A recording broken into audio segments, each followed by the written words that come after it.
যাবো না, কালকে না, যাবো যাবো। আমি আমার মায়ের কাছে যাব না, কালকে না, আজকেই যাব। হ্যাঁ দর্শক, এভাবেই রিজিক সারাক্ষণ তার মাকে ডেকে চলেছে।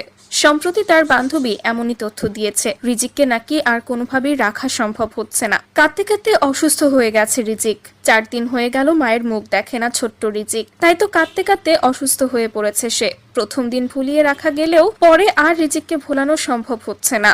এখন সে শুধু মা মা করে চিৎকার করে কান্না করতে থাকে। খাবার খায় না, কথাও বলে না কারো সাথে, বারবার শুধু মাকে দেখতে চায়।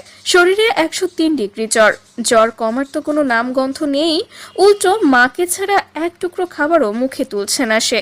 সবচেয়ে আশ্চর্যের বিষয়, মাকে না পেয়ে যে সে বাবার কথা বলবে সেটা কিন্তু করছে না সে। একটা বারও রিজিক তার বাবার কথা মুখেও আনছে না, শুধু মা মা, তার মাকেই তার চাই। বারবার মোবাইল নিয়ে আসছে মাকে ফোন করার জন্য। মোবাইলের মধ্যে মায়ের ছবি দেখিয়ে শান্ত রাখা হচ্ছে।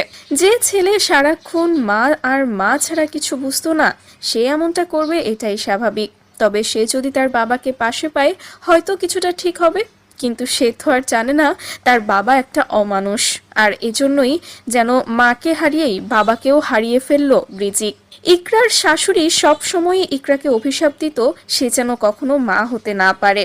অনেক কষ্ট নিয়ে, অনেক বেদনা নিয়ে রিজিককে জন্ম দিয়েছিল ইকরা। একাই লালন পালন করছিল। ইকরার জন্যেও ছিল রিজিক অনেক সাধনার।